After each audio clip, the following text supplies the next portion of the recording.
दादा भाई का असली रूप आखिरकार सबके सामने आ जाता है। कमिश्नर उन्हें सलाम करता है।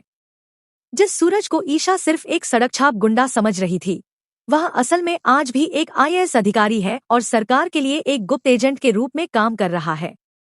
ईशा अरविंद जी के पास बैठकर उनका हाथ पकड़ती है और वादा करती है कि चाहे कुछ भी हो जाए, वह सूरज को सही रास्ते पर लेकर आएगी। ईशा की यह बात सुनकर अरविंद जी अपना हाथ हिलाने लगते हैं। जब ईशा यह बात डॉक्टर को बताती है, तो डॉक्टर कहता है कि शायद अरविंद जी चाहते हैं कि सूरज फिर से दादा भाई की पहचान छोड़कर आईएएस अधिकारी बन जाए। अगर ईशा ऐसा करने में सफल हो जाती है, तो अरविंद जी के कोमा से बाहर आने की उम्मीद बढ़ सकती है।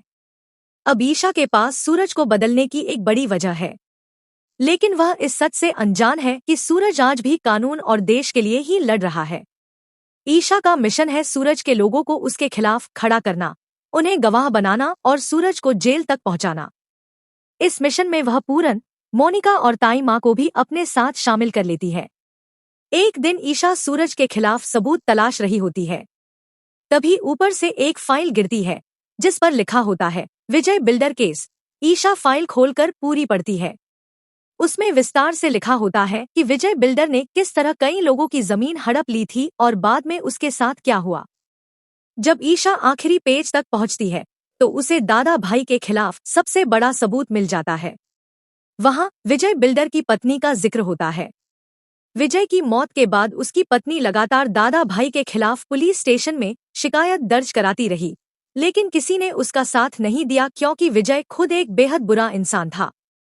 अब यही महिला ईशा के लिए सबसे मजबूत गवाह बन सकती है।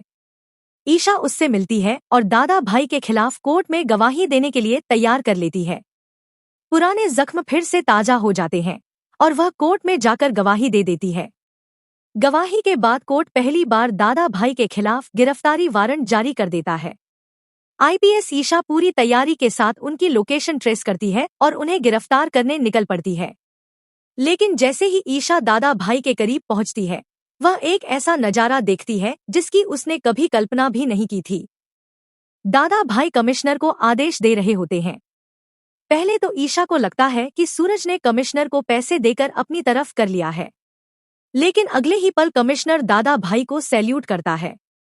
यह देखकर ईशा के हाथों से हथकड़ियां नीचे गिर जाती हैं। उसे समझ आ जाता है कि जिस इंसान को वह अपराधी समझ रही थी, उसकी असली पहचान कुछ और ही है। अब सबसे बड़ा सवाल आपके लिए, अगर आप ईशा की जगह होते और आपको पता चलता कि दादा भाई ही एक सीक्रेट आईएएस एजेंट हैं, तो क्या आप उन्हें गिरफ्तार करते या उनका साथ देते? अपनी राय कमेंट में जरूर लिखिए। अगर आपको ऐसे ही दमदार टीवी सीरियल अपडेट, रिव्यू और प्रेडिक्शन पसंद है, तो वीडियो को लाइक करें, चैनल को सब्सक्राइब करें और बेल आइकन दबाना बिल्कुल मत भूलिए, क्योंकि अगला सबसे बड़ा ट्विस्ट सबसे पहले आपको यही मिलेगा।